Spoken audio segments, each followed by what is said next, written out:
Their development is being stunted because they're doing the role of the parent. In my head.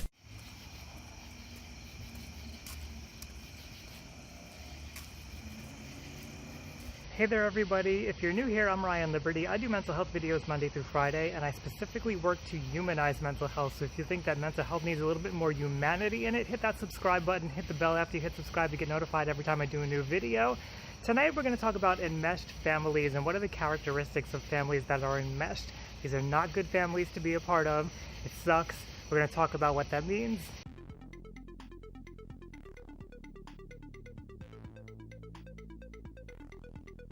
To talk about enmeshed families, we have to understand what enmeshment is first. And enmeshment is when you don't have proper boundaries and roles defined within the family. If you don't know what boundaries are, I have many videos on boundaries here on my channel. But quickly, boundaries just kind of define those roles, and they allow us to have our own autonomy and not to get too caught up in the emotions and the feelings and thoughts of other people. We have our own individuality, and we know who we are, we know what our purpose is, what our roles are, and we're okay with that. And so in an enmeshed family, we don't have good boundaries, and the typical roles that we see in a family are things like parent and child, and brother, sister, aunt, uncle, all these different positions, you know, based on age usually is how we look at this. And based on those age roles, everybody has their own thing that they're supposed to do within a family. Parents are supposed to provide for the children. Siblings are supposed to look out for each other. Aunts and uncles are supposed to kind of come in for extra support when needed. And that's just the way that we typically organize the family in our society. So in an enmeshed family, we have blurring of these roles, and what that could look like is instead of a parent taking care of a child is taking care of a parent. So for example, the parent is dumping their emotional baggage on the child, and the child is not equipped to deal with that. A child has their own emotional baggage, and they haven't learned the coping skills yet to be able to handle that. So it's not appropriate, and that would be a blurry boundary. It would be an enmeshed boundary between the two of them.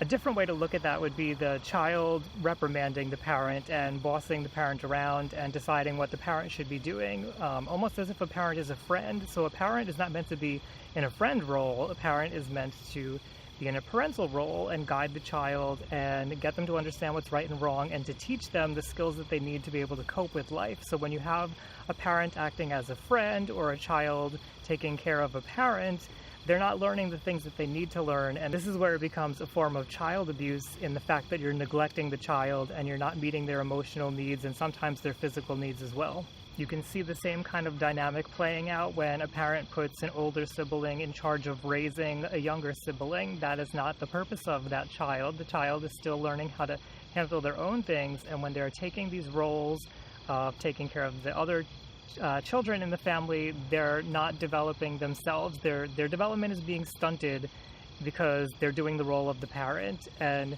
likewise, if people are taking care of the parent's maturity is being stunted as well. Another way to look at this could be if a child is constantly doing the shopping for the family, if they have to go out to the grocery store before it's appropriate for them to be able to do so. Maybe they're doing chores in the family just so that the parent can sit and watch TV all day. That would not be appropriate. Making it the child's responsibility to choose things for the parent, choose what to eat that night.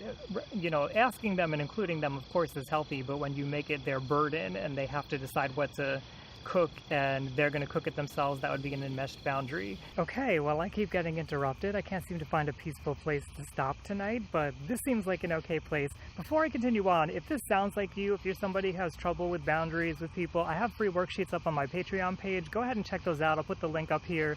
They're free. They will help you learn how to get these boundaries and how to have proper interpersonal relationships with people. But getting back onto the topic of the characteristics of families that are enmeshed, basically you're going to see this in the way that people behave with each other. You're going to see this in the way that a father or a mother treats their child and how the children treat the mother and father, and it should look off to you. It shouldn't look right because a typical family has the parents taking care of the children and guiding them, and you'll kind of know if it's not right unless you come from an enmeshed family. And this is why we need to learn about boundaries, specifically if we come from an enmeshed family, because we have had our emotional needs neglected and we've learned these maladaptive patterns of getting our needs met, which is kind of why our parents are doing this in the first place, because they don't really know how to get their needs met. They probably came from an enmeshed family themselves, and so they're trying to meet their needs through their children. And you are the one who's going to break that cycle. So you're going to learn how to have proper boundaries and how to have proper interpersonal relationships with people, and not to get so emotionally entwined with people who it's not appropriate to be with.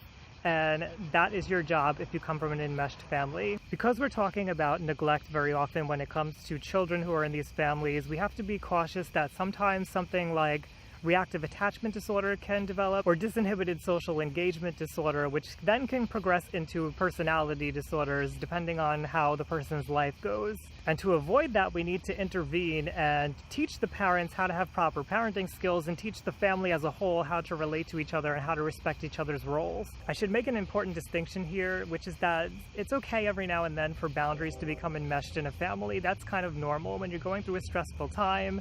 It's normal to rely on each other a little bit more than you normally would, and it's also appropriate when you're child rearing to allow the child every now and then to kind of become the parent of you, so that they start to learn to have autonomy and they start to learn those roles for themselves as they develop and as they grow older. That's part of maturing, but that should not be the regular way of life in a family, and very often that becomes abusive, and children can develop traumatic symptoms as a result of that. Now, if you're somebody who's come from an enmeshed family, our community would love to hear from you. What have you learned from that experience? Have you grown out of it? Have you learned proper boundaries? If you have, leave that in the comments down below so we have some tips from you. If you're new here and you like mental health, you want to help me humanize mental health, hit subscribe and hit the bell afterwards to get notified every time that I do a video. And as a reminder, those free worksheets are up on Patreon. If you want to support me over there as well, you can go ahead and do that. Thank you as always for being here. I'll see you around next time, everyone.